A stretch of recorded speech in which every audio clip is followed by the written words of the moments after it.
এই মহান রবের শানে বলে উঠছি আলহামদুলিল্লাহ। সবাই বলছি আল্লাহুম্মা ইন্নী আসআলুকা আল হুদা ওয়াত তুকা ওয়াল আফাফা ওয়াল গিনা। সবাই বলি আল্লাহুম্মা লাকা আসলামতু ওয়া বিকা আমানতু ওয়া আলাইকা তাওয়াক্কালতু ওয়া ইলাইকা আনাবতু ওয়া বিকা খাসামতু। আমরা আল্লাহ তাআলার শুকর আদায় করে নিলাম। সম্মানিত হাজিরিন, আমরা সেখান থেকে কথা বলবো যেখান থেকে আমি তেলাওয়াত দিয়ে শুরু করেছি। তেলাওয়াতকৃত আয়াত দুটি হলো 35 নম্বর সূরার 29 এবং 30 নম্বর আয়াত। এই দুটি আয়াতকে সামনে রেখে আমি কিছু কথা বলতে চাচ্ছি। আল্লাহ তাআলা আমাকে সকলের আগে আমাকে আমল করার নিয়তে বলার এবং আপনাকেও শোনার তৌফিক দান করুন। জোরে বলি আমিন। সম্মানিত হাজিরিন, আমার পূর্বের যিনি মেহমান ছিলেন, অনেক চমকপ্রদ দলিল আদিল্লা দিয়ে গুরুত্বপূর্ণ তথ্যবহুল তিনি কথা উপস্থাপন করেছেন। সময় খুবই অল্প। এখানে পোস্টারে লিখিত ছিল হলো 2টায় আমার বয়ান। সেখানে আমি উঠতে উঠতে আমার 3:30 পৌনে 4টা বেজে গেল। আজান হবে কিছু পরে, তবে আজান হলেও আমরা সালাতুল আসর আউয়ালে নয়, আখিরেও নয়, আওসাত উম্মাতাও ওয়াসাতা, আমরা মাঝামাঝি একটা সময় আদায় করে নেব। এটা জোরে বলি ইনশাআল্লাহ। এবং আগেই বলে রাখি, আশেপাশে যদি নিকটবর্তী কোনো মসজিদ থাকে, আজান তো দিতে হবেই, নামাজ হবেই, সেটা যেন একটু মুখে হয়। এই মাহফিলের এই বৃহত্তর দিক তাকিয়ে যেন মাহফিলের সৌন্দর্যের জন্য একটু ব্যাঘাত না হয়, এটা একটু খেয়াল করার চেষ্টা করবেন। আমি কর্তৃপক্ষকে এটা অনুরোধ করছি। হয়তো আমি নির্দিষ্ট সময় উঠলে এটা এই সমস্যাগুলো হতো না। সম্মানিত উপস্থিতি, আমরা এমন সময় হাজির হয়েছি যে সময় গোটা পৃথিবীর 1 ইঞ্চি মাটিতেও শান্তির কোনো বাতাস নাই। কোথাও কি শান্তি আছে? একাকী শান্তি নাই, লোকালয়ে শান্তি নাই, পরিবারের শান্তি নাই, সমাজে শান্তি নাই, অফিসে শান্তি নাই, লেনদেনে শান্তি নাই, দেশে দেশে শান্তি নাই। দেখেন না, ইউক্রেন ভালোই ছিল, রাশিয়াও চলছিল, হঠাৎ করে রাশিয়ার কি হলো? ইউক্রেনে হামলা হলো। সেটার প্রতিক্রিয়া গোটা পৃথিবীতে আসে না নাই? রাশিয়া করলো ইউক্রেনে হামলা, তেলের উপরে প্রভাব পড়লো। সেই তেলের দাম এদেশেও কমছে না বাড়ছে? বাড়ছে। আগ্রাসনকে মুসলমান কখনো সমর্থন করতে পারে না। মানবতার বিরুদ্ধে যে কাজই হবে সেই কাজের পক্ষে ইসলাম নাই। তাহলে এই যে একটা অশান্তি আমরা লক্ষ্য করছি, এই যে অস্থিরতা আমরা লক্ষ্য করছি, মূল কারণ হলো গোটা বিশ্বের সমস্ত কিছুর পরিচালনার দায়িত্ব কার? সমুদ্র জগৎকে চালান, আকাশ জগৎকে দেখেন, বন জঙ্গলকে দেখেন, যত সৃষ্টিকুল আছে সব তো আল্লাহই দেখেন, আল্লাহই তো সব পরিচালনা করেন। এর মাঝে আমরা আল্লাহর পক্ষ থেকে পাঠানো, আমরা আল্লাহর শ্রেষ্ঠ সৃষ্টি মানুষ। প্রত্যেকটি প্রাণীর ভিতরে আল্লাহর জিকিরের কোনো অভাব নাই। কোন অভাব আছে? ওয়ালাকিন লা তাফকাহুনা তাসবিহাহুম, তারা যে জিকির করে, তাসবিহ জপে, তোমরা বুঝো না। কোন সৃষ্টির মাঝেও কোনো গন্ডগোল নাই, কোনো হরতাল নাই, যুদ্ধ নাই, কোনো কিছুই নাই। মানুষের মধ্যে তো এগুলো নাই। আস্তে কান কেন? কিন্তু সৃষ্টির সেরা কারা? মানুষ। গন্ডগোলের সেরা কারা? তাহলে কেমন হলো? তাহলে ফেরেশতারা যে বলেছিল ওয়াসফিকুদ দিমা ওয়া নাহনু নুসাব্বিহু বিহামদিকা ওয়া নুকদ্দিসু লাক ক্বালা ইন্নী আ'লামু মা লা তা'লামুন। সম্মানিত ভাইয়েরা, কেন হচ্ছে, কি জন্য হচ্ছে? এর মূল কারণ হচ্ছে একটাই, সেটা হলো আল্লাহ তাআলা আমাকে পৃথিবীতে পাঠানোর আগেই বান্দার জীবন ব্যবস্থা কেমনে সাজাতে হবে, জীবনটাকে কেমনে সুন্দর করে গুছিয়ে নিতে হবে, তার জন্য তিনি কিতাবের ব্যবস্থা রেখেছেন। কোন নবী কিতাব ছাড়া ছিলেন না, সব নবী কিতাব ছাড়া না কিতাবওয়ালা। লিকুল্লি কওমিন হাদ, প্রত্যেকটি কওমের জন্য আল্লাহ তাআলা পথ প্রদর্শক পাঠিয়েছেন, কোন কওম বাদ পড়েনি। কিন্তু প্রশ্ন হলো, এই আসমানি কিতাবগুলোতে বান্দার অনুসরণের ব্যর্থতা যুগে যুগে ছিল কি ছিল না? এখনো আছে না নাই? আছে। একটা গ্রুপ এটাকে মানতে চায় না, আর একটা গ্রুপ এটাকে মানতে চায়। এখন এই সংগ্রাম তো শুরু থেকেই আছে। নূহ আলাইহিস সালাতু ওয়াস সালাম ইন্নী দাআউতু কওমি লাইলা ওয়া নাহারা, দিনে রাতে দাওয়াত দিয়েছেন। কওমের লোকেরা করছে কি? পিটন দিয়া, রক্তাক্ত করে, আহত করে জমিনে ফেলে দিয়ে চলে গেছে। ইয়াহইয়া আলাইহিস সালাতু ওয়াস সালামকে জব করে নবীর মাথা রানীর সামনে উপস্থাপন করেছে। জাকারিয়া আলাইহিস সালাতু ওয়াস সালামকে করাত দিয়ে চিরে 2 টুকরো করে শহীদ করে দিয়েছে। ইব্রাহিম আলাইহিস সালাতু ওয়াস সালামকে নিজের বাবা পর্যন্ত ধরে নিয়ে জোর করে আগুনে নিক্ষেপ করে দিয়েছে। ইউসুফ আলাইহিস সালাতু ওয়াস সালামকে তার ভাইয়েরা সবগুলো এক জায়গায় মিলে কূপের মধ্যে ফেলে দিয়েছে। মূসা আলাইহিস সালাতু ওয়াস সালামকে হত্যার জন্য দরিয়ার ভিতরে পানিতে চুবায় মারতে চেয়েছে। আমার রাসূলকে মেরে মেরে রক্তাক্ত করে দিয়েছে, দেশ ছাড়তে বাধ্য করেছে। তাহলে এখান থেকে প্রমাণ হয়, এই দুনিয়াতে বসবাস করে 2 শ্রেণীর জনগোষ্ঠী। এক শ্রেণী হলো কার দল? আসতে বলবেন না, কার দল? আরেকটা জনগোষ্ঠী হলো শয়তানের দল। কার দল? আমরা কোন দলে যাব? না নিরপেক্ষ থাকবো? অনেকে বলে, হুজুর আমি কোনো দল টল করি না, আমি নিরপেক্ষ। নিরপেক্ষ শব্দটাই হলো মুনাফিকের। যে বলে আমি নিরপেক্ষ, এটা হচ্ছে শয়তানের পরিভাষা। এটা আল্লাহ তাআলা নিরপেক্ষ থাকতে বলেন নাই।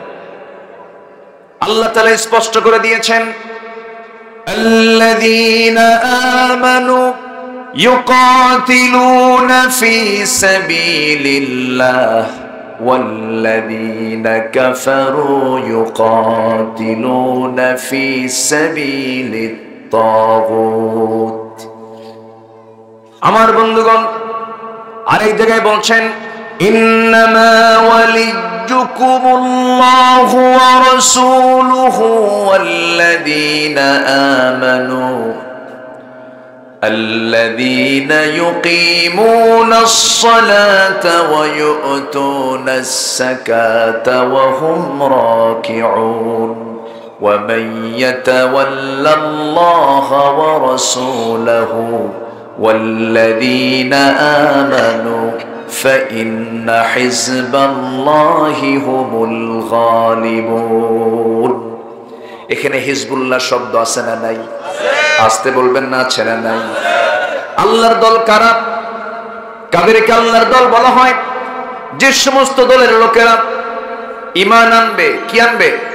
ঈমান আনবে, নামাজ কায়েম করবে, যাকাত আদায়ের সংগ্রাম করবে, যাকাতের জন্য তারা আন্দোলন করবে এবং রুকুকারীর সঙ্গে রুকু করবে। এটা হচ্ছে ইসলামী দলের লোকের বৈশিষ্ট্য।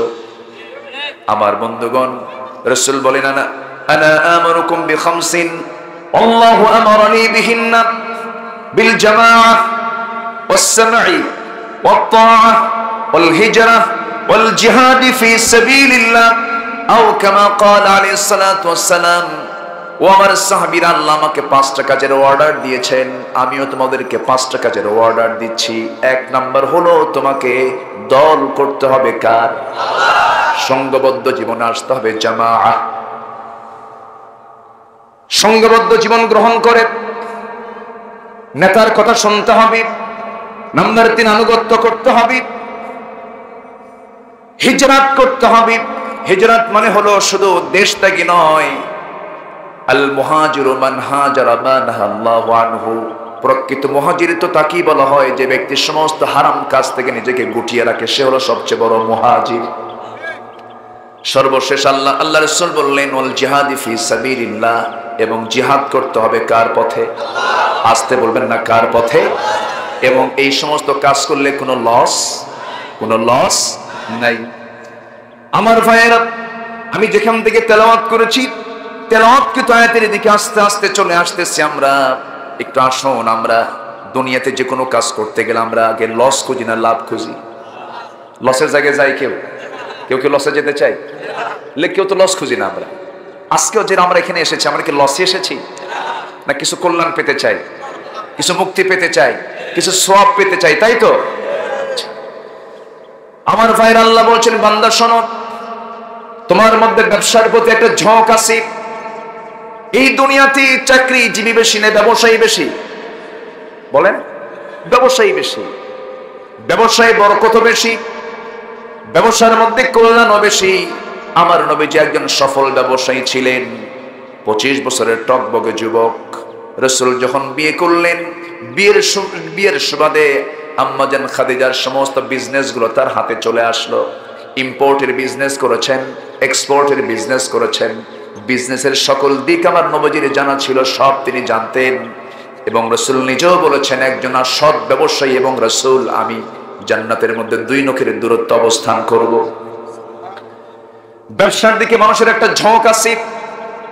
সেই দিক থেকে লক্ষ্য করে আল্লাহ বলছেন, শোনো বান্দা, আমি কি তোমাকে এমন একটা ব্যবসার কথা বলবো যে ব্যবসা করলে পরে তোমার কোনো লস হবে না। সেই ব্যবসার পুঁজি হলো 3টা। এই 3টা পুঁজি নিয়ে ব্যবসায় নাম্বার, তোমার কোনো লস নাই। তিজারা, তিজার শব্দের অর্থ হলো ব্যবসা। তিজার শব্দের অর্থ কি? ব্যবসা। আল্লাহ তিজার শব্দটাই বলেছেন। আল্লাহ সুন্দর করে বলছেন, ইন্নাল্লাযীনা ইয়াতলুনা কিতাবাল্লাহি ওয়া আকামুস সালাহ ওয়া আনফাকু মিম্মা রাযাকনাহুম সিররান ওয়া আলানিয়াহ ইয়ারজুনা তিজারাতান লান তাবুর। জোরে বলি আল্লাহু আকবার। আল্লাহ তাআলা বলছেন, তোমরা যদি 3টা কাজ করো, এই কাজ করলে পরে তোমাদের কোনো লস হবে না। তিজার শব্দটা আরেক জায়গায় এসেছে সূরা সাফের ভিতরে। যারা পারেন সঙ্গে বলেন, হাল আদুল্লুকুম আলা তিজারাতিন তুনজিকুম মিন আযাবিন আলীম তু'মিনুনা বিল্লাহি ওয়া রাসূলিহি ওয়া তুজাহিদুনা ফি সাবিলিল্লাহ في سبيل الله بأموالكم وأنفسكم ذلكم خير لكم إن كنتم تعلمون। জোরে বলুন আল্লাহু আকবার। আমি কি তোমাদের এমন একটা বিজনেসের কথা জানায় দেব না যে বিজনেস করলে পরে তোমরা জাহান্নাম থেকে বাঁচবে, জান্নাত পেয়ে যাবে? এর মধ্যে সেই সূত্র হলো তুমি ঈমান আনবে কার উপরে? ঈমান আনবে নবীর উপরে। আল্লাহর রাস্তায় জিহাদ করবে তোমার মাল দিয়ে, তোমার জান দিয়ে। আমি তোমাকে সুন্দর জান্নাত দিয়ে দেব। জোরে বলে সুবহানাল্লাহ। এখানে বলা হয়েছে 3টা আমলের কথা। নাম্বার 1 হচ্ছে ইন্নাল্লাযীনা ইয়াতলুনা কিতাবাল্লাহ। নাম্বার 1 হলো যারা আল্লাহর কালামকে সুন্দর করে তেলাওয়াত করবে। সুন্দর করে কি করবে? তাহলে 3টা কাজের 1 নাম্বার কাজ হলো কোরআন কি করা? তেলাওয়াত করা। মাদ্রাসায় কি হয়? বলেন কি হয়? তেলাওয়াত হয়। আমার ভাইয়েরা, ইমাম ইবনুল কাইয়িম রাহমাতুল্লাহ আলাইহি তিনি বলেছেন, কোরআনের পরিপূর্ণ হক যদি কেউ আদায় করতে চায়, তার মধ্যে 6টা কাজ করতে হবে, তার মধ্যে 6টা কাজ থাকতে হবে। নাম্বার 1 হলো কিরাআত। নাম্বার 1 কি? কিরাআত, মানে সুন্দর করে রিসাইট করা, পড়া। আমার মুহতারাম শাইখ যে কথাগুলো বলেছেন আমার খুব ভিতরে লেগেছে, খুব পছন্দ হয়েছে। সন্তান আপনার ডাক্তার হবে, ইঞ্জিনিয়ার হবে, জজ হবে, ব্যারিস্টার হবে, এমপি হবে, মন্ত্রী হবে, মেজর হবে, ব্রিগেডিয়ার হবে, ডাক্তার হবে, সব হবে, কোনো আপত্তি নাই। কিন্তু বাল্য জীবনে, ছোট্ট জীবনে তার সাদা ফ্রেশ মাইন্ডে কোরআনটা ঢুকায় দিতে হবে। ঠিক কিনা বলেন? গ্রামের মানুষ গরমকালে রাতের বেলা যদি ভাত খাওয়ার পরে ভাত যদি বেঁচে যায় পাতিলে, পানি দিয়ে রাখে, ওটা কি সকালবেলা খায়? ওটা কি ভাত বলে? পান্তা ভাত। আর শীতের রাতে যদি ভাত বেঁচে যায় ওই ঠান্ডা ভাতকে সকালবেলা কি করে? গরম করে না, হ্যাঁ, কড়া ভাত, হ্যাঁ পোড়া ভাত, এটাকে কি করে? ওই ভাজা মরিচ দিয়ে, পেঁয়াজ দিয়া, রসুন দিয়া সুন্দর করে এটা ডলন মেরে খায়। আছে না এরকম? আছে না? ওই পোড়া ভাতের মধ্যে একটা মজা আছে না নাই? চেহারা দেখে তো মনে হচ্ছে খাওয়া শুরু হয়ে গেছে। এই যে মানে রসুন আর পেঁয়াজ দিয়া সকালবেলা খালি পেটে যে খাওয়া হলো, সারাদিন আপনি পোলাও, কোরমা, বিরিয়ানি, জর্দা, দই, মিষ্টি যা খান না কেন, ঢেকুশ উঠবে কোনটা? ওই পেঁয়াজ রসুনের। এক কথায় সন্তানের সিনার ভিতরে প্রথম যদি কোরআনের সবক ঢুকে যায়, আল্লাহর কসম ওই সন্তান কখনো ইসলামের বিরুদ্ধে যাবে না। কথা বোঝা গেল? ওনাকে তো কথা বলতে দিলেন না আপনারা, মানে উনি কথা বলতে চাচ্ছিলেন কিন্তু কথা বলতে দিলেন না। আমি একটু মাইন্ড করেছি, এ থামেন। উনি উত্তর দিয়েছেন, ঠিক আছে, কিন্তু এরপরে তো উনি শেষ করবেন, উনি তো মেহমান।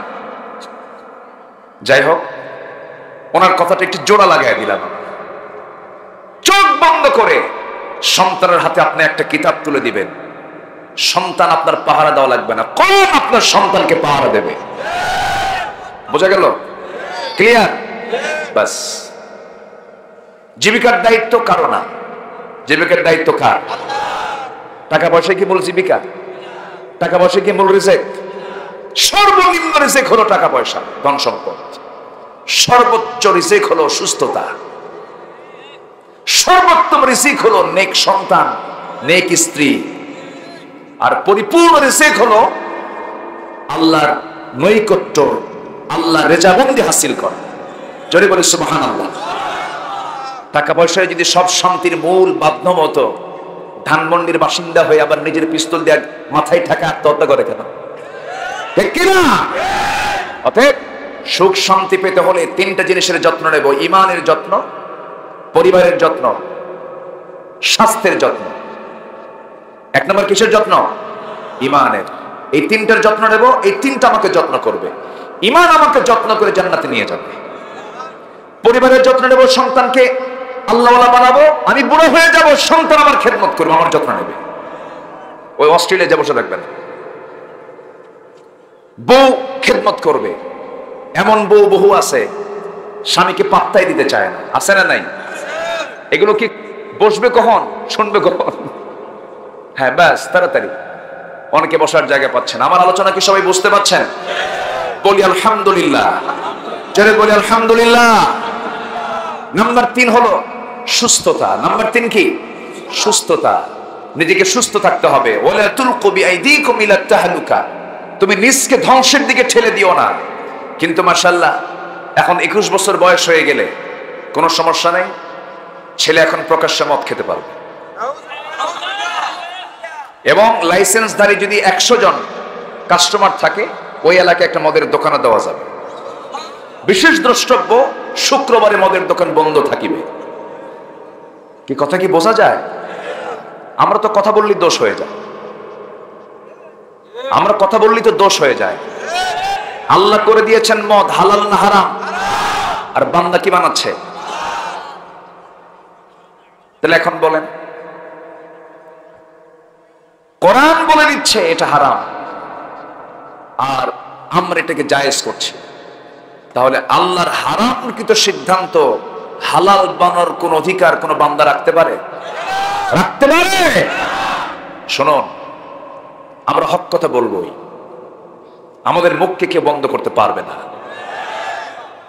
কারণ আজকে আমি কথা বলে যাব না, কালকে আপনি কিয়ামতের দিন হাসরের ময়দানে আপনি আমার নামে মামলা দিবেন।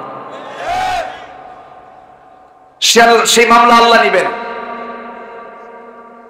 সেই মামলা আমি আখিরাতে খেতে পারবো না। কারণ দুনিয়ার মামলা শেষ হবে, কিন্তু আখিরাতের মামলা কি বলেন আছে না নাই? আছে না নাই? গোটা দুনিয়া জুড়ে মুসলমানদের উপরে জুলুম নির্যাতন চলছে।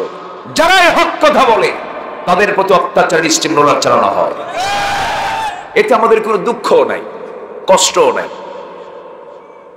ইউসুফ আলাইহিস সালাম কোনো দোষ করেন নাই, সব দোষ তার ঘাড়ে চাপায় দিল। জেনার মামলা দিল, জেনার মামলা খায়া হাসতে হাসতে জেলখানার দিকে যায়। বলা হচ্ছে আহাব্বু ইলাইয়া, আপনি হাসেন কেন? আমার কাছে জেলখানায় প্রিয়। কেন? জুলাইখার ডিস্টার্ব নাই। জোরে খান সুবহানাল্লাহ। ইমানদারের কাছে ভিতর আর বাইরে সবই তো এক। কিসের ভিতর আর কিসের বাইরে? সব তো দুনিয়াতে জেলখানা। আর দুনিয়া সিজনুল মুমিন ওয়া জান্নাতুল কাফির। কোনো টেনশন নেই। মধু মৌচাকে থাকে, মৌচাকের রানী মৌমাছি মধুগুলো বানায়, প্রস্তুত করে। এক পাখি এসে কানে কানে বলে, মৌমাছি এত কষ্ট করে মধু তুমি বানায় রাখো তোমার ঘরে মৌচাকে, আর মানুষগুলো চুরি করে নিয়ে যায়, তোমার কি একটু কষ্ট হয় না? কি একচুল পরিমাণ কষ্ট হয় না আমার? কেন? ওরা শুধু মধুই চুরি করতে পারে, কৌশল চুরি করতে পারে না। ওরা শুধু অত্যাচার করতে পারে, জুলুম করতে পারে, আদর্শ গ্রহণ করতে পারে না।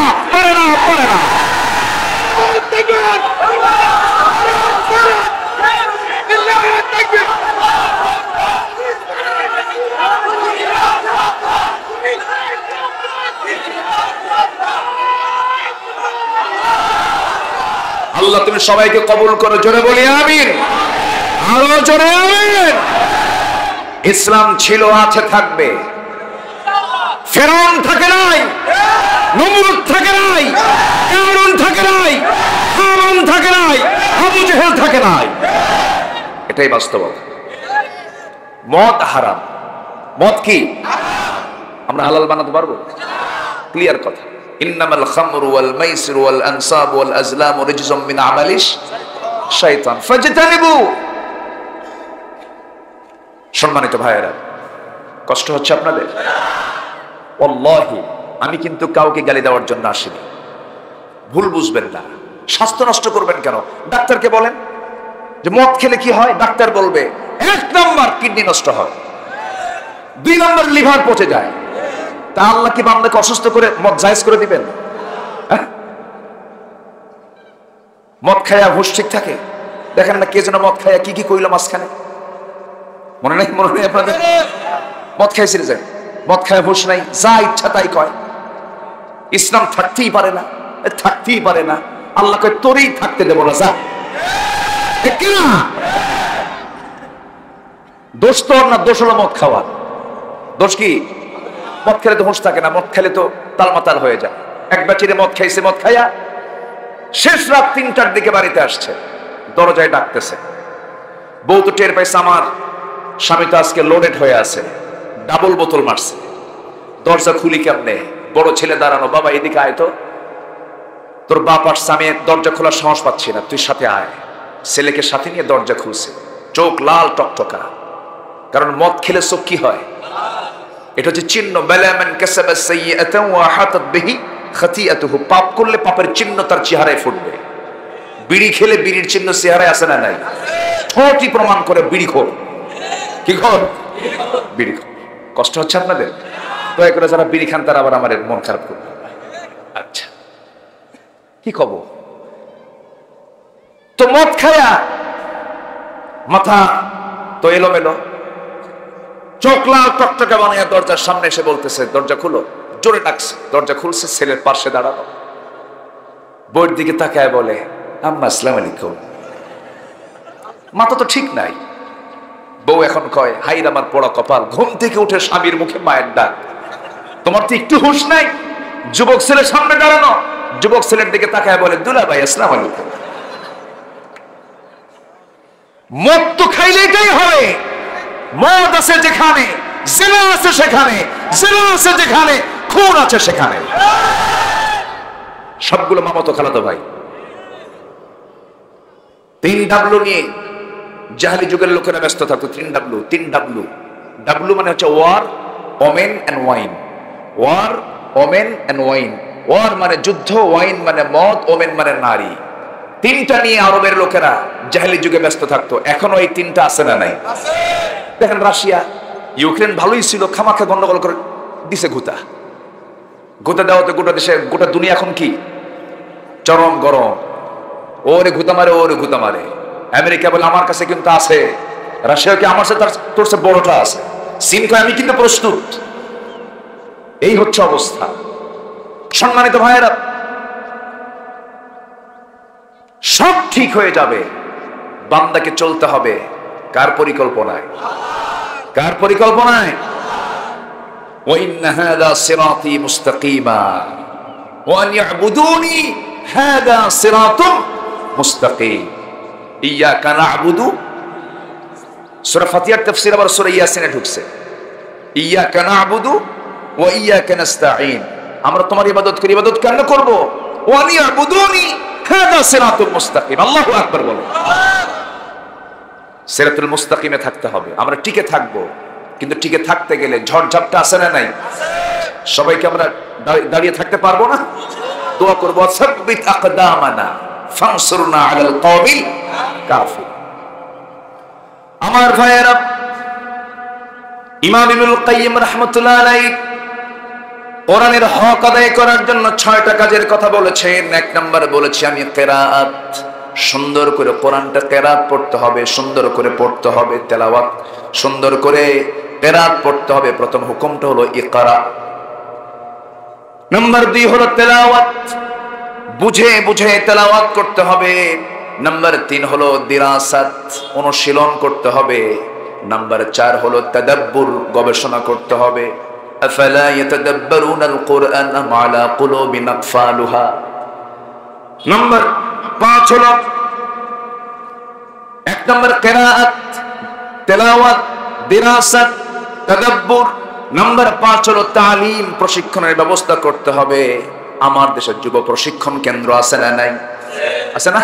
শিক্ষক প্রশিক্ষণ কেন্দ্র আছে না নাই? কোরআন শিক্ষার জন্য স্পেশাল প্রশিক্ষণ কেন্দ্রের দরকার আছে না নাই? আছে। নাম্বার 6 হলো আমি কোরআনটা যা জানলাম, বুঝলাম, অনুশীলন করলাম, গবেষণা করলাম, এটা ব্যক্তিগত জীবনে, সমাজ জীবনে, পরিবার জীবনে, রাষ্ট্রীয় জীবনে, অর্থনৈতিক জীবনে, সমস্ত জীবনে এটাকে বাস্তবায়ন করতে হবে। এই 6টি পরিপূর্ণ রূপ যদি আমি না নিয়ে আসতে পারি, হকটা আদায় হবে না। আল্লাহ তাআলা সুন্দর করে বলছেন, বান্দা লস যদি না খেতে চাও, দুনিয়াতে কল্যাণ, আখিরাতে যদি নাজাত পেতে চাও, 3টা কাজ করবে তুমি। নাম্বার 1 হলো সুন্দর করে কোরআনটাকে বুঝে শুনে তেলাওয়াত করবে। নাম্বার 2 হলো ওয়া আকামুস সালাতা ওয়া আনফাকু মিম্মা রাযাকনাহুম সিররান ওয়া আলানিয়াহ। নাম্বার 2 হলো নামাজ কায়েমের সংগ্রাম তোমাকে করতে হবে। আমার বন্ধুগণ, নামাজ কিন্তু আদায়ের ব্যাপারে কারো কোনো ক্লেম নাই। জো বাইডেন মানা করবে না, ভ্লাদিমির পুতিন মানা করবে না, নরেন্দ্র মোদী মানা করবে না, পৃথিবীর কোন ইসলাম মানে না, খ্রিস্টান, ইহুদি, পৃথিবীর কোন ধর্মের মানুষ নামাজ আদায়ে কোনো বাধা দেবে না। আমেরিকায় হাজার হাজার মসজিদ আছে, লন্ডনে হাজার হাজার মসজিদ আছে, রাশিয়ায় মসজিদ আছে। মসজিদে নামাজ পড়বেন, আদায় করবেন, কোনো বাধা দেবে না। কিন্তু যখন বলবেন নামাজ শুধু আদায় করব না, নামাজ কায়েমও করতে হবে, অবশ্যই সামনে আবু জেহেল আছে না নাই? আসতে বলবেন না, আছে না নাই? আরেকটা বিষয়ে পার্থক্য করে দিই, নামাজ কিন্তু মুনাফিক আদায় করতে পারে, মুনাফিক নামাজ আদায় করতে পারে, কিন্তু মুনাফিক কিন্তু নামাজ কায়েমের সংগ্রাম করতে পারে না। কথা বোঝা যায়? কথা বোঝা যায়? নামাজ আদায়ের কথা গোটা কোরআনে আসছে মাত্র একবার। কয়বার আসছে বলেন? একবার। এর মানে আবার বুঝবেন না যে হুজুর নামাজ না পড়লেও চলবে, এরকম কোন সুযোগ কি ইসলামে আছে? এরকম কোন সুযোগ কি ইসলামে আছে? আমার দেশে এমন দরবারও আছে, পানির তলে মোমবাতি, বাবা বাতাসে নেভে না, বাবার নামে হালকা দিলে ওযু গোসল লাগে না। এরকম দরবারও কিন্তু আছে, আছে না? কবরে মুনকার নাকির আইসা প্রশ্ন করবে, যখন প্রশ্ন করবে, যখন অভিযোগ দেবে, তখন সে নাকি উত্তর দেবে, তুমি আমার অভিযোগ দাও কেন, আমি তমক দরবারের লোক। এই সমস্ত আকীদা পোষণকারী ও কিছু বিভ্রান্তিকর এরকম কিছু দরবার আছে না নাই? আছে না? লাহা মা কাসাবাত ওয়া লাকুম মা কাসাবতুম। যদি আত্মীয়কে যদি জান্নাতে নিয়ে যেতে পারতো, রাসূল আবু লাহাবকে নিতে পারতেন, আবু তালেবকে নিতে পারতেন। আত্মীয়কে যদি জান্নাতে নেওয়া যেত, রাসূল ইব্রাহিম আলাইহিস সালাতু ওয়াস সালাম তার বাপকে নিতে পারতেন। ঠিক কিনা বলেন? অতএব সবার আগে শর্ত হলো ঈমান থাকতে হবে। কি থাকতে হবে? ঈমান থাকতে হবে। আমার ভাইয়েরা একটু কান লাগান, মনোযোগ দিয়ে শোনার চেষ্টা করুন।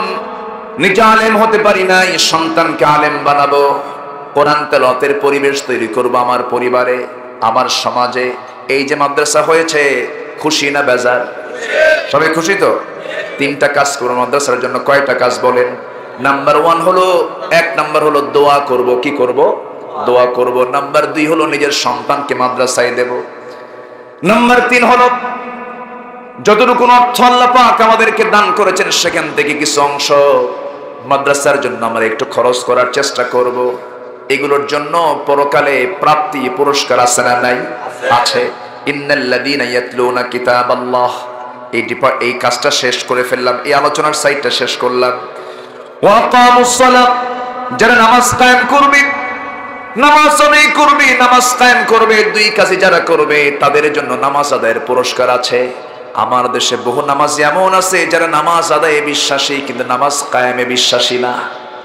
আছে না? লোকজন ওঠে কেন? এই যদি একজন করে ওঠে, আমি কি শেষ করে দেব? আজান তো আমি তো বলেছি যে আজান হোক, সমস্যা কি? এখানে আমরা একসঙ্গে জামাতে পড়বো নামাজ। এই উম্মতের বৈশিষ্ট্য কি জানেন?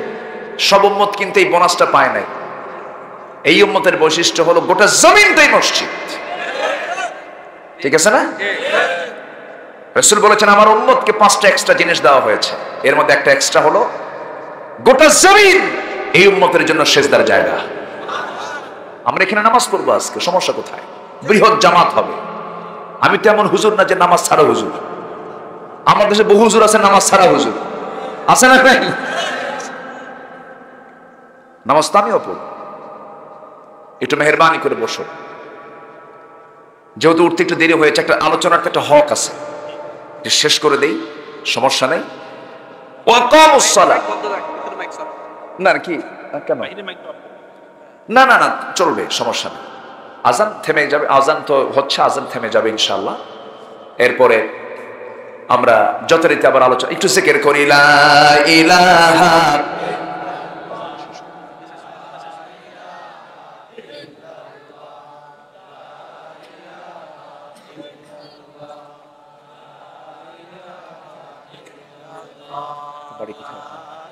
আমি ঢাকা থাকি।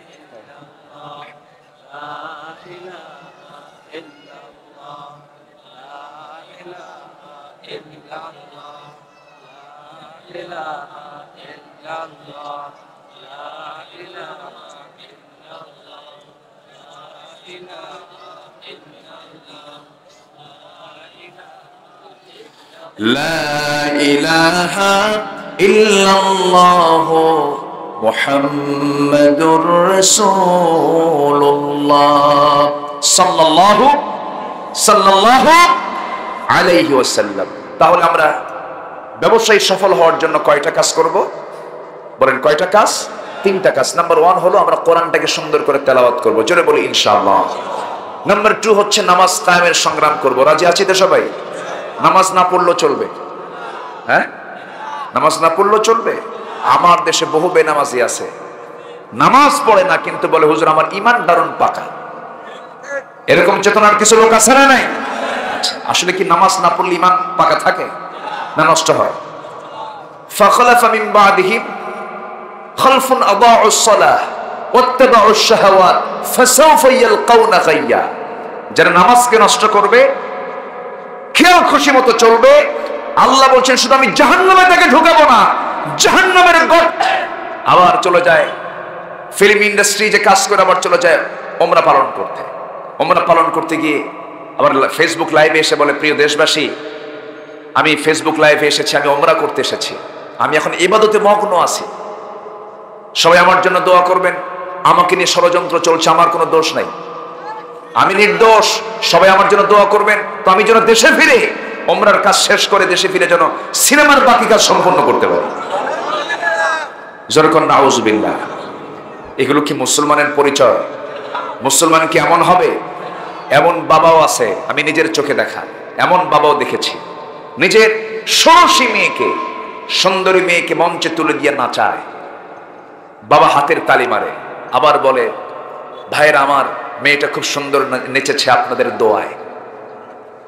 সবাই দোয়া করবেন আমার মেয়ে যেন মাশাআল্লাহ আরো সুন্দর নাচতে পারে। মাশাআল্লাহ, ওইদিকে দোয়া চাই, এদিকে মাশাআল্লাহ কম। 1.5 হাত লাঠি দিয়ে পিটাইয়া সোজা করা দরকার বেদব। ঠিক কি না? এমন ডাবল স্ট্যান্ডার্ড ইসলামে, এরকম আচরণ ইসলামে আছে নাকি? আমার ভাইয়েরা, এই কাজটা তারাই করতে পারে যারা শুধু নামাজ আদায়ে বিশ্বাসী কিন্তু নামাজ কায়েমে বিশ্বাসী না। নামাজ কায়েম হয়ে গেলে পরে সেই জায়গায় মদ থাকবে না, সেই জায়গায় জেনা থাকবে না, সেই জায়গায় সুদের কারবার থাকবে না। আমার দেশে আজকে নামাজ আদায়ের পরিবেশ আছে, এই আযান হয়ে গেল মসজিদের দিকে চলে যাচ্ছে মানুষ, ভালো কথা, কিন্তু নামাজ শুধু আদায় হচ্ছে। কিন্তু নামাজ যদি আজকে রাষ্ট্রীয় পর্যায়ে কায়েম হয়ে যেত, নামাজ কায়েমই সমস্ত অন্যায় কাজ থেকে বান্দাকে দূরে রেখে দিত। স্বাধীনতার পর থেকে নিয়ে আজ পর্যন্ত 71 সালে যত মসজিদ ছিল, এখন মসজিদের পরিমাণ কম না বেশি? মাদ্রাসার পরিমাণ কম না বেশি? সুদের পরিমাণও কম না বেশি? তাহলে কি হলো? সুদ কখন বন্ধ হবে? জেনা কখন বন্ধ হবে? ধর্ষণ কখন বন্ধ হবে? এই সমস্ত কাজগুলো বন্ধ করার জন্য শুধু দোয়া করলে কাজ হবে না, এর জন্য অবশ্যই আইনের দরকার আছে না নাই? আজকে সমাজে একটা স্বীকৃতি নিয়ে ফেলেছে, কলেজের ক্যাম্পাসগুলোতে একটা ছেলে মেয়ে যখন হাঁটে, যখন বলা হয় এটা তোমার কি হয়? গার্লফ্রেন্ড। এটা তোমার কি হয়? বয়ফ্রেন্ড। স্বীকৃত না সমাজে? বলেন, কেউ কিছু বলে? কেউ কিছু বলে? শব্দ দুটা একদম যেন সমাজে ভারসাম্য হয়ে গেছে, এটা কোনো ব্যাপারই না। হি ইজ মাই বয়ফ্রেন্ড, তোমার শি ইজ মাই গার্লফ্রেন্ড, মানে খুব প্রাউড করে বলে। আবার বলে তোর জীবনে গার্লফ্রেন্ড নাই, তুই কি মানুষ না, কিন্তু তুই কাউয়া। এরকম ভাবে অনেকে আছে না নাই? আছে না নাই? অথচ গার্লফ্রেন্ড হচ্ছে ছদ্মবেশী পতিতা, বয়ফ্রেন্ড হলো ছদ্মবেশী ধর্ষক। ঠিক কিনা? অথচ আজকে এটা সমাজে একদম বৈধতা পেয়েছে। তাও পবিত্র অঙ্গন শিক্ষাঙ্গনের সামনে, ক্যাম্পাসের সামনে, শিক্ষকদের সামনে জোড়ায় জোড়ায় গাছের গোড়ায় গোড়ায় বসে বসে কুটকুট করে বাদাম খায়। শিক্ষকরা দেখে, এই তোমরা কি করো? স্যার একটু মিলাদ শরীফ পড়াচ্ছি। যেরকম নাউজুবিল্লাহ। শিক্ষক বলে ঠিক আছে, ভালো করে করো, আমরাও করে আসছি। সম্মানিত ভাইরা, এগুলো থাকতো না যদি 2 নম্বর হুকুম আকামুস সালাহ, নামাজ যদি আজকে সমাজে চালু হতো, কোন বেহায়াপনার স্থান সমাজে থাকতো না। আজকে কি চলছে না? সব চলছে, সব চলছে আজ। অথচ গোটা পৃথিবীর 2য় বৃহত্তম মুসলিম জনপদ বাংলাদেশ। গোটা পৃথিবীর কয় নাম্বার কান্ট্রি? 1 নম্বর ইন্দোনেশিয়া, নাম্বার 2 হলো বাংলাদেশ। সংখ্যাধিক্যের মানে সংখ্যার গরিষ্ঠতার দিক থেকে বাংলাদেশ হলো 2nd পজিশনে। অথচ সেই মুসলমান আজকে কোন মুসলমান, যে মুসলমান মদের বোতল নিয়ে রাত কাটায়, অবাধ মেলামেশায় ব্যস্ত থাকে, তাদেরকে বলা হয় হাই সোসাইটি, এলিয়েট শ্রেণী তারা? না, এগুলো অসভ্যতা, এগুলো নোংরামি, এগুলো আমরা চলতে দেব না। এগুলোর বিরুদ্ধে আমাদের সংগ্রাম করার দরকার আছে না নাই? আমাদেরকে পাঠানো হয়েছে কেন? কুনতুম খায়রা উম্মাতিন উখরিজাত লিন-নাস তা'মুরুনা বিল মা'রুফ ওয়া তানহাউনা আনিল মুনকার ওয়া তু'মিনুনা বিল্লাহ। ঈমান পরে আনো, আগে অন্যের প্রতিবাদ করা শিখো। সৎ কাজের আদেশ দাও। তোমার মধ্যে সৎ কাজের আদেশ নাই, অসৎ কাজের বাধার টেন্ডেন্সি, তোমার ঈমান আনা যাবে না। আগে কাফের হও, এরপর ঈমান আনো। অবাক হয়ে যাচ্ছেন, মনে হয় আবার কাফের হব কেমনে? ফামান ইয়াকফুর বিত-তাগুত ওয়া ইউমিন বিল্লাহ। আগে তাগুতের অস্বীকারী হও, তাগুতকে আগে প্রত্যাখ্যান কর। মদ বাদ দে, সিনেমা বাদ দে, বেশ্যাবৃত্তির লাইসেন্স বন্ধ করে দাও, এরপর ঈমান আনো। ঠিক কিনা? এত সস্তা ঈমান না। আল্লাহ এমনি এমনি জান্নাত দিবেন না। জান্নাত পেতে হলে অবশ্যই পরীক্ষা দিয়েই যাইতে হইবে। হাসিবান নাস আইয়ুতরাকু আন ইয়াকুলু আমান্না ওয়া হুম লা ইফতানুন। মানুষের ধারণা ঈমান এনেছি এতটুকু শব্দ বলে আমি তাকে জান্নাত দেব, অসম্ভব ব্যাপার। জান্নাত পেতে হলে পরীক্ষা দিতে হবে। সবাই রাজি আছেন তো? মদিনার উপকণ্ঠ থেকে এক সাহাবীকে ধরে আনলো, এক মুহাজির সাহাবীকে ধরে আনলো কুরাইশরা। ধরে এনে মক্কায় দাঁড়িয়ে দাঁড় করে হাত পা বেঁধে বলল, ইসলামটা ছেড়ে দে, ইসলাম ছেড়ে দে। সেই সাহাবী বলছেন, ইসলাম ধরেছি ছাড়ার জন্য নয়, ইসলাম ধরেছি জীবন যাবে, ইসলাম ছাড়বো না। জোরে বলি সুবহানাল্লাহ। আর আমার দেশের মুসলমান এক সিগারেটের প্যাকেটই ঈমান নাই। আমার আগের মেহমান সূরা মুমিনুন থেকে যদি কথা বলে থাকেন, ওয়াল্লাযীনা হুম লিআমানাতিহিম ওয়া আহদিহিম রাউন, মুমিন তো তারাই যাদের আমানতদারিতা ঠিক থাকবে, ওয়াদা ঠিক থাকবে। আমার দেশের অধিকাংশ মুসলমানের মুখের ওয়াদা এক না দুই, এক রকম না দুই রকম, দুই রকম। ঈমান চেক তো মসজিদে হবে না, ঈমানের চেক হবে বাজারে। ঈমানের পরীক্ষা তো মসজিদে নয়, ঈমানের পরীক্ষা দিতে হবে ব্যবসার জায়গায়। সম্মানিত ভাইয়েরা, সেই সাহাবী বললেন, তোমরা কি করবা? তো তোমাকে মেরে ফেলবো। মেরে ফেলো। জেলখানায় ঢোকালো, রিমান্ডে নিল, অত্যাচার করলো। এক কথায় তিনি বলে ফেললেন, তোমরা আমাকে অত্যাচার যত বেশি করবে, আমার ঈমান তত মজবুত হবে। খাবার বন্ধ করে দিব, খাবারও নাই 3 থেকে 4 মাস, বাঁচার তো কথা না। কিন্তু খাবার বন্ধ করে দিলে কি হবে? قالت هو من عند الله। মরিয়মকে যেমন আল্লাহ তাআলা জান্নাত থেকে খাবারগুলো পাঠায়া দিয়েছিলেন, তেমন করে খোবাবের জন্য জান্নাত থেকে খাবার চলে আসলো। জান্নাতের আঙ্গুরের ছড়াগুলো তার সামনে ঝুলায় রাখে। ইন্নাল্লাযীনা ইয়াতলুনা কিতাবাল্লাহ, তিনি আল্লাহর কালাম তেলাওয়াত করেন আর আঙ্গুর থেকে একটা করে আঙ্গুর তিনি খান। চেহারায় নুরানি ভাব চলে আসলো। সময় টের পেয়ে গেল, বুঝতে পেরেছি খোবাবের রব খোবাবকে খাবার দিয়া যায়, দেরি করা যাবে না, ওকে দুনিয়া থেকে আমরা বিদায় করে দেব। চূড়ান্ত পাকাপোক্ত আইন তারা পাশ করে ফেললো, তাকে মেরে ফেলবে, শুলে কাস্টে ঝুলিয়ে তাকে শেষ করে দেবে। বলা হলো, খোবাবেরে আমরা তোমাকে দুনিয়া থেকে বিদায় করে দেব, চূড়ান্ত পাকা সিদ্ধান্ত। তুমি যেহেতু আমাদের আত্মীয়, একই বংশের মানুষ, তোমার শেষ ওসিয়ত কোনো কিছু আছে নাকি? শেষ চাওয়া বলতে কিছু আছে নাকি বলো। খোবাব বললেন, শোনো, আমি দুনিয়ার কোনো কিছু আমার চাহিদা নাই, ডিমান্ড নাই। আমার শেষ ইচ্ছা যদি তোমরা পূরণ করতে চাও, তোমাদেরকে বলবো আমি, আমার দুনিয়ার কিচ্ছু লাগবে না, আমাকে ওযুর পানি কিছু দিয়ে দেবা, ওযু বানাবো, আমি আল্লাহর সঙ্গে একটু কথা বলে নেব। শেষ বেলায় বন্ধু একমাত্র কে? আসতে বলবেন না কে? আলমে আরওয়াহে ছিলাম সেই সময় ওকে, মার পেটে ছিলাম সেই সময় ওকে, কবরে যখন যাব সেই সময় ওকে, এই দুনিয়াতেও কিন্তু মনে থাকে না। দুনিয়া কি মনে থাকে না? আমার ভাইয়েরা, খোবাব করলেন কি? ওযুর পানি চেয়ে নিলেন, ওযু করলেন, ওযু বানায়া নামাজে দাঁড়ায় গেলেন। নামাজটা শুরু করেছেন তিনি। প্রথম রাকাতটা আস্তে আস্তে করে পড়ছেন, প্রশান্তি নিয়ে নামাজটা পড়ছেন। হঠাৎ করে দ্বিতীয় রাকাত পড়তে নিয়ে মনে মনে চিন্তা করলেন, দেরি করে নামাজ পড়ছি, মনে হয় ওরা ভাবতেছে খোবাব বুঝি মৃত্যুর ভয় নামাজটাকে লম্বা করছে। শর্ট করে ফেললেন। সালাম ফিরি আকাশের দিকে তাকায়া আল্লাহকে লক্ষ্য করে বলছেন, আল্লাহ আমি মনে হয় বাঁচবো না, দুনিয়া থেকে বিদায় নিয়ে নেব, কারণ তুমি আল্লাহ নিজে আমার নাকের মধ্যে জান্নাতের ঘ্রাণ ঢুকায়া দিয়েছো। আমি দুনিয়া থেকে বিদায় হব আল্লাহ, কিন্তু আমার সবচেয়ে প্রিয়জন রাসূলকে আমি আজকে 3-4 মাস যাবত দেখি না রে। ও আল্লাহ, তোমার কাছে আমার শেষ ফরিয়াদ, আমি যদি দুনিয়া থেকে বিদায় হয়ে যাই, আমার সালামটা তুমি আল্লাহ আমার নবীর দরবারে পৌঁছাইয়া দিও। এই কথা বলে দোয়া সম্পন্ন করে তিনি দৌড়ে দৌড়ে শুলে কাস্টের দিকে যাচ্ছেন। পিছন দিকে সবাই বলে, মানুষ কি মরার জন্য দৌড়ায় নাকি? খোবাব বলছে, মরার জন্য দৌড়াই না, তোরা তো বুঝতে পাবি না রে, আমার জন্য জান্নাতের হুররা আমাকে টানতেছে।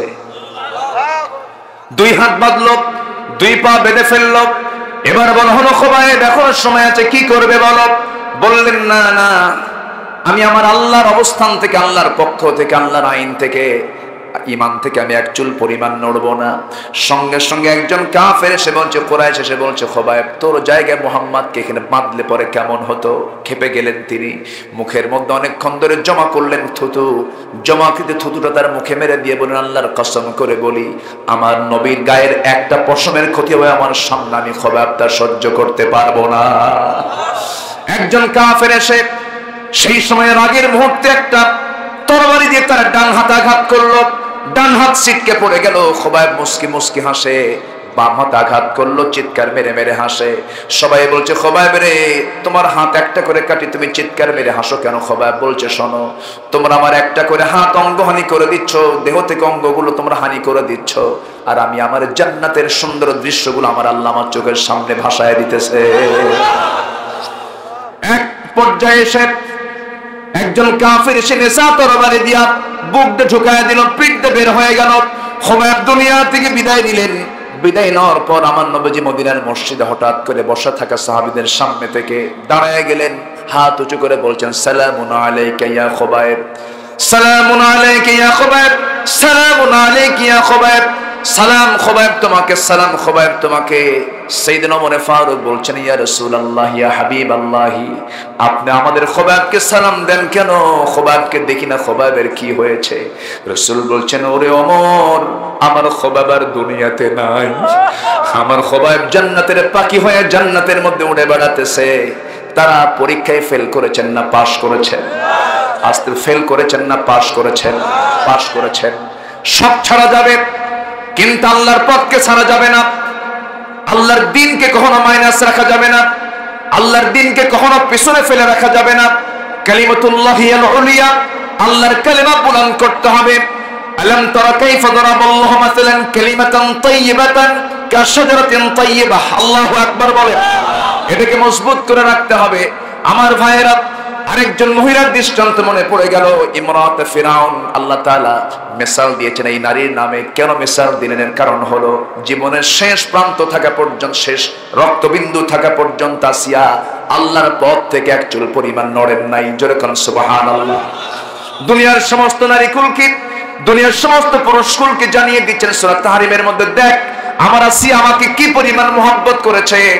দুনিয়ার সমস্ত নাজ নিয়ামত, সমস্ত পদমর্যাদা, সমস্ত মান সম্মান সবগুলোকে জলাঞ্জলি দিয়া আমার মহব্বত অটুট করে রেখেছে। আসিয়া ফেরাউনের যেন একজন দুর্বল কোন লোকের তিনি স্ত্রী ছিলেন না, তৎকালীন দুনিয়ার সুপার পাওয়ার ফেরাউনের তিনি স্ত্রী ছিলেন ইমরাত ফিরাউন। ফেরাউন যখন জানলো আসিয়া ইসলাম কবুল করে ফেলেছে, ফেরাউন বলছে আসিয়া শুনলাম তুমি নাকি কালেমা পড়েছো। আসিয়া মুস্কি হাসি মেরে বললেন আমার স্বামী, আমি আপনাকে ভালোবাসি, আপনি শুনবেন কেন? আপনি দেখেন লা ইলাহা ইল্লাল্লাহ, এটা হচ্ছে কালিমার স্বীকৃতি। আল্লাহু আকবার বলেন। আমরাও কালেমা পড়ি, আসিয়াও কালেমা পড়ছে। দুই কালেমা কি এক? এক কালেমায় মিষ্টি জোটে, আরেক কালেমায় জেলখানা জোটে, এক কি না? উভয়ের কালেমা কখনো একরকম নয়। যে ব্যক্তি কালেমা পড়বে, বলবে একবার লা ইলাহা ইল্লাল্লাহ, মান ক্বালা লা ইলাহা ইল্লাল্লাহ ফাদখালাল জান্নাহ, সে ব্যক্তি জান্নাতে যাবে। রাসূল হাদিসটা বললেন, কিন্তু রাসূল কিন্তু মান ক্বারা বলেন নাই, রাসূল বলেছেন মান ক্বালা। যে ব্যক্তি বলবে, বলা আর পড়ার মধ্যে তফাৎ আছে না নাই? কোরআন হিন্দু, বৌদ্ধ, খ্রিস্টান পড়তে পারে, তাদের পড়া আর আমাদের পড়ার মধ্যে তফাৎ আছে না নাই? তারা পড়লে কি সওয়াব হবে? আমরা পড়লে সওয়াব আছে না নাই? আছে। তাহলে মান ক্বালা মানে কি? যার স্বীকৃতি হবে, যার একমাত্র বক্তব্য হবে কোন আইনদাতা নাই, বিধানদাতা নাই, কে ছাড়া? ফাদখালাল জান্নাহ, সে ব্যক্তি জান্নাতে প্রবেশ করবে। জোরে বলে সুবহানাল্লাহ।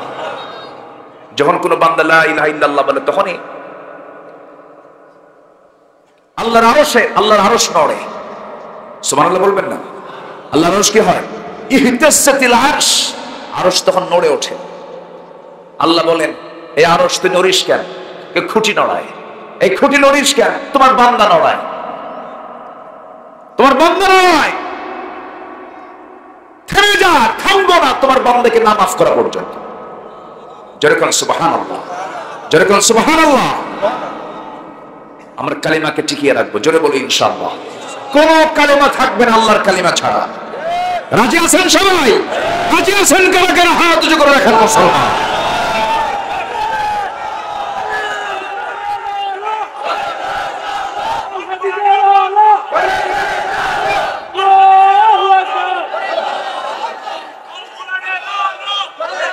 আল্লাহ তুমি সবার হাতকে কবুল করো। জোরে বলি আমিন, আরো জোরে আমিন। হাত নামান। কষ্ট পেলেন? কষ্ট পেলেন? আসিয়া আলাইহিস সালাতু ওয়াস সালাম ফেরাউনকে বলছেন আপনিও কালিমা পড়েন। আমিও দাওয়াত দিচ্ছি। আসলে দাওয়াত কি মূলত আগে বাইরে না পরিবারে? বলেন বলেন। আমার রাসূল আগে দাওয়াত দিয়েছেন বাইরে না পরিবারে? কাকে দাওয়াত দিয়েছেন? খাদিজাকে। কাকে বলেন? খাদিজাকে। লোকমান তার দাওয়াতি কার্যক্রম চালিয়েছেন, সূরা লোকমান যারা পড়েছেন, তিনি দাওয়াত দিয়েছেন সমাজে আগে না পরিবারে আগে? ওহুয়া ইয়াইযুহু ইয়া বুনাইয়া লা তুশরিক বিল্লাহ, হে আমার কলিজার টুকরা সন্তান, শিরিক করো না। কার সাথে? আল্লাহর সাথে। এইজন্য পরিবারে আগে দাওয়াত দিতে হবে। তিনি তার স্বামীকে উল্টা দাওয়াত দিলেন, হ্যাঁ আপনি শুনছেন ঠিক আছে, কিন্তু আমি আপনাকে কালিমার দাওয়াত দিচ্ছি। ফেরাউন বলল, আসিয়া তুমি কি জানো তোমার কি অবস্থা হতে পারে? কে কি হবে? আর দুনিয়া থেকে বিদায় নেব, এই তো। সুবহানাল্লাহ। ইমানদারের কাছে মৃত্যু কোনো বিষয়? মৃত্যু কোনো বিষয়? মুসলমানদের যখন দিক বিদিক বিজয় আসতেছে, রোম পারস্য যখন মুসলমানদের হাতে চলে আসতেছে, রোমান সৈন্যরা প্রশ্ন করছে, রোমান সৈন্যদের কাছে রোমান সেনাপতি প্রশ্ন করছে, আচ্ছা মুসলমানরা বিজয় হচ্ছে এর কারণটা কি? সবাই পরামর্শ দিচ্ছে, সেনাপতি ওদের বিজয়ের কারণ হলো আমরা যুদ্ধে যাই বেঁচে আসার জন্য, যুদ্ধ করে আমরা বেঁচে ফিরবো, আর ওরা যুদ্ধে যায় মরার জন্য। জোরে কান সুবহানাল্লাহ। মুসলমান যুদ্ধে যায় কিসের জন্য? মরার জন্য। তাহলে আমরা জিতবো না ওরা জিতবে, এই হচ্ছে অবস্থা। আসির সাল্লাল্লাহু আলাইহি বললেন, আমার তো কোনো টেনশন নাই, আপনি আমাকে মেরে ফেলবেন, এই তো। ফেরাউন বলল, এখনো সময় আছে, তুমি কি করবে বলো?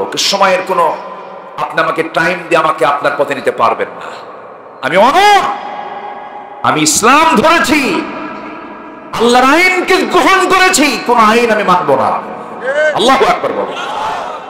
ফেরাউন, অনেক লম্বা কথা ছিল। ফেরাউন করলো কি? পরিষদ ডাকলো, সে সুরার বৈঠক ডাকলো, মন্ত্রী পরিষদকে ডাকলো, ডেকে সিদ্ধান্ত নিয়ে পাকাপোক্ত হলো তাকে হত্যা করা হবে।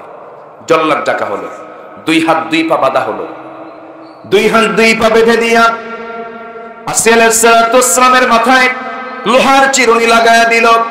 লোহার চিরুনি লাগায়া দিয়া মাথার চামড়াগুলোকে টেনে টেনে নিচের দিকে নিয়ে আসতেছে, কিন্তু আসিয়ার মুখ থেকে বিন্দু পরিমাণ কোনো আওয়াজ বের হয় নাই। শুধু মুখ থেকে একটাই কথা বের হচ্ছে, সেটা অন্য কারো শব্দ নয়, অন্য কারো নাম নয়। কার নাম? আসতে বলবেন না, কার নাম?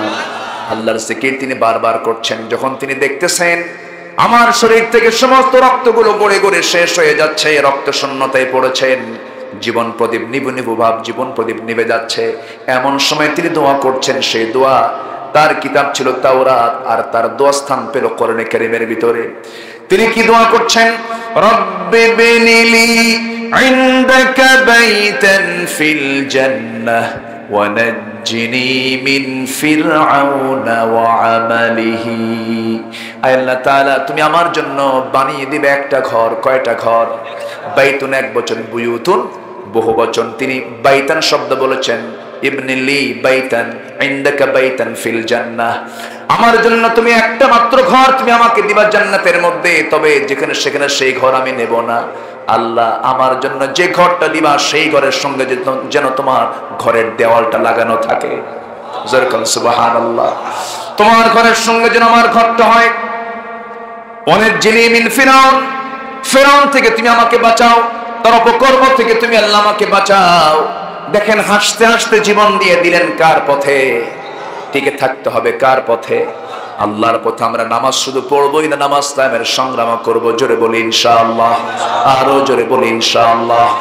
নাম্বার 3 হলো ওয়ানফিকু মিম্মা রাযাকনাহুম সিররাও ওয়া আলানিয়াতান ইয়ারজুনা তিজারাতান লান তাবুর। জোরে বলুন আল্লাহু আকবার। নাম্বার 3 হলো আল্লাহ তাআলা যা রিজিক দিয়েছেন, যা সম্পদ আমাকে আপনাকে দান করেছেন, তা থেকে কিছু অংশ আমরা কি করব? প্রকাশ্যে হোক গোপনে হোক খরচ করব কার পথে? আসতে বলবেন না, কার পথে? তাহলে এক নাম্বার হলো আল্লাহর কালামকে সুন্দর করে তেলাওয়াত করা, বোঝা, শোনা, আমল করা, নামাজ কায়েমের সংগ্রাম করে কিয়ামতের দিনের পক্ষে কথা বলা।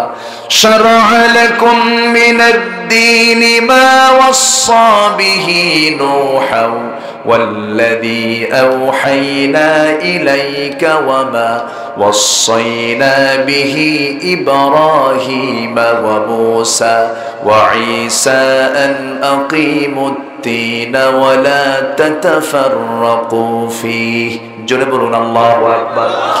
নাম্বার 1 হলো আল্লাহর কালামকে সুন্দর করে বোঝা, জানা, তেলাওয়াত করা, হক আদায় করা। নাম্বার 2 হলো নামাজ কায়েমের সংগ্রাম করা, দিন কায়েমের সংগ্রাম করা। নাম্বার 3 হলো ইনফাক ফি সাবিলিল্লাহ, আল্লাহর পথে খরচ করা। এই তিনটা কাজ যদি কোনো বান্দা করতে পারে, ইয়ারজুন, আশা করা যায়, আল্লাহর কথা কার কথা বলেন? আশা করা যায় তিজারাতাল লান তাবুর, তার ব্যবসায় কখনো লস হবে না। জোরে বলি সুবহানাল্লাহ। আল্লাহ তুমি এই তিনটা কাজ করার তৌফিক সবাইকে দাও, জোরে বলি আমিন। এখন আমি আরো লম্বা কথা বলতে গেলে আবার ফতোয়া শুরু হবে যে হুজুর নামাজ বাদ দেওয়া ওয়াজ কিসের? নামাজ দরকার আছে, নামাজের প্রয়োজন আছে। সেই দিকে খেয়াল করে আমি আর সময়টা না বাড়িয়ে, কেউ যাবেন না, আমরা একসঙ্গে দোয়া করব। সবাইকে শামিল হবেন না আমার সাথে? দোয়া না করে কেউ উঠবো? আচ্ছা, নামাজ কি সবাই 5 ওয়াক্ত পড়ি? আচ্ছা, হয়তো সবাই পড়ি না, 2-1 আছেন হয়তো পড়েন না, এরকম থাকতে পারেন। সবাই কি নামাজ আজকের থেকে পড়ার সিদ্ধান্ত নিতে পারি? কারা কারা একটু হাত তুলে দেখান, জোরে বলি আল্লাহ আমাদেরকে 5 ওয়াক্ত সালাত আদায় করা তৌফিক তুমি আল্লাহ দিয়ে দাও, জোরে বলি আমিন। হাত নামা। আমাদের অন্তর যে আছে, অন্তরকে আমরা ফ্রেশ রাখবো যদি 4টা জিনিস আমরা আমল করি। কয়টা জিনিস? নাম্বার হচ্ছে অপ্রয়োজনীয় কোনো কথা বলবো না, জোরে বলি ইনশাআল্লাহ। অপ্রয়োজনীয় কোনো কথা বলা যাবে। নাম্বার 2 হচ্ছে অনিয়ন্ত্রিত দৃষ্টি, যেটা জায়েজ নাই সেই দিকে তাকানো যাবে। নাম্বার 3 হচ্ছে অতিরিক্ত খাদ্য গ্রহণ। নাম্বার 4 হলো খারাপ বন্ধু আমরা নির্বাচন করব না, জোরে বলি ইনশাআল্লাহ। আচ্ছা, আমাদের সৌন্দর্য বাড়াতে হবে, বিভিন্ন সৌন্দর্য। শুধু চেহারার সৌন্দর্য কি সৌন্দর্য? আকলের সৌন্দর্য, জ্ঞানের সৌন্দর্য হলো চিন্তা, জিহ্বার সৌন্দর্য হলো নীরবতা, চেহারার সৌন্দর্য হলো ইবাদত, হৃদয়ের সৌন্দর্য হলো হিংসা বর্জন করা। এই সমস্ত গুণগুলো আমাদের জীবনে নিয়ে আসবো, জোরে বলি ইনশাআল্লাহ। সবাই বসুন। এই যে ওঠে কেন? বসেন বসেন, হ্যাঁ বসেন, মেহেরবানি করে একটু বসুন। আর কে আছেন? কে উঠতেছেন নাকি? বসেন, আমরা একসঙ্গে দোয়া করব। আমরা চাইবো কার কাছে? আমাকে একটু কানে কানে কি যেন বলছিল, আমি কি বলবো একটু? না, এই সুযোগ না এখন। এখন এটা তো মানুষ থাকবে না। হ্যাঁ, তো মেহেরবানি করে আমি একটু আরজ রাখবো, দোয়া রাখ দিয়ে কবুল করেন, জোরে বলি আমিন। সবাই বলে সুবহানাকাল্লাহুম্মা আশহাদু আল্লা ইলাহা ইল্লা আনতা আস্তাগফিরুকা ওয়া আতুবু ইলাইকা। চিৎকার মেরে বলি আল্লাহ, আমার জীবনের সগীরা কবিরা, ছোট বড় সব গুনাহ তুমি আল্লাহ মাফ করে দাও, জোরে বলুন ইয়া রাব্বাল আলামিন। জি, সবাই নামাজের মতো করে বসুন, মেহেরবানি করে বসুন। কিছুই হয় নাই, এতগুলো লোকের মাঝে কিছু যুবক শ্রেণী কিছু থাকে না, ওই হয়তো টোকা মারছে, ওর একটু ঘুদা মারছে, কি হয়েছে তাই? কিছুই হয় নাই। এদিকে আসে, ওই একটু ভুল বোঝাবুঝি হয়েছে হয়তো হালকা, ওটা ঠিক হয়ে যাবে। আমার দিকে তাকান সবাই। দোয়া, হ্যাঁ, আমরা ছোট্ট একটা দোয়ার পর এখানে মুখে আযান হবে, মুখে আযান হবে, এরপর নামাজ হবে এখানে। আল্লাহুম্মা আমিন। রব্বানা যালামনা আনফুসানা ওয়া ইল্লাম তাগফির লানা ওয়া তারহামনা লানাকুনান্না মিনাল খাসিরিন। মিষ্টি বিকেল গধূলি বেলা হাজার হাজার মুসলমান নরনারীকে নিয়ে তোমার কালামের একটা আয়াতকে সামনে রেখে আল্লাহ তাআলা কিছু আলোচনা করার চেষ্টা করেছি। শেষান্তে সেই দুটো হাত পেতে আছি। গুনার দিকে নজর দিও না বান্দা, মনে করে তামাম জীবনের সমস্ত গুনাহগুলোকে মাফ করে দাও। জনম দুঃখিনী মা যারা চলে গেলেন, জিন্দেগীর গুনাহগুলো মাফ করো, কবরগুলোকে জান্নাতের টুকরা বানায়া দাও। আল্লাহ তাআলা আব্বা আম্মার জন্য কি দোয়া তাও শিখিয়ে দিয়েছো। সবাই বলুন রব্বিরহামহুমা কামা রব্বায়ানি সগীরা, রব্বিরহামহুমা কামা রব্বায়ানি সগীরা। আল্লাহ তাআলা বিশেষ করে এই মাহফিলের আয়োজন যারা করলেন, শোনার জন্য কষ্ট করে যারা আসলেন, বিনিময়ে কিয়ামতের কঠিন ময়দান যেদিন কেউ কাউকে চিনবে না, সেই কঠিন মুসিবতের দিন এই মাহফিল সবার জন্য নাজাতের মাধ্যম তুমি আল্লাহ বানায়া দিও। মাদ্রাসা কবুল করে নাও, শিক্ষক ছাত্রদেরকে তুমি আল্লাহ কবুল করে নাও। আমার আব্দুল শাকুর ভাইয়ের সবার বড় ভাই, তিনি আজকে দুনিয়াতে নাই। আজ থেকে 4-5-6 বছর আগে আমি এসেছিলাম, আমি তাকে নিজের চোখে দেখেছি।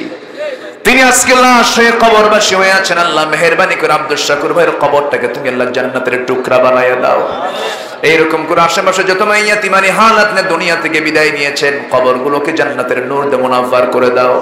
আমার ডানে, আমার বামের, সামনে, পিছনে, আড়ালে যত ভাই বোন হাত তুলেছেন, আল্লাহ যার যা চাওয়া তুমি আল্লাহ পাওয়া করে দিও। কোন দিন দুনিয়া থেকে বিদায় হব জানি না, ডান হাতে আমলনামা না আসা পর্যন্ত কবরে নিও না।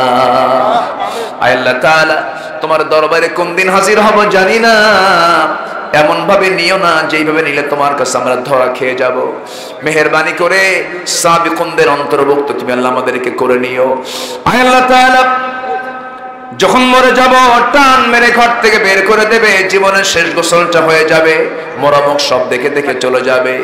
দুনিয়ার সমস্ত কাপড় চোপড় সেলাইওয়ালা অচল হয়ে যাবে রে।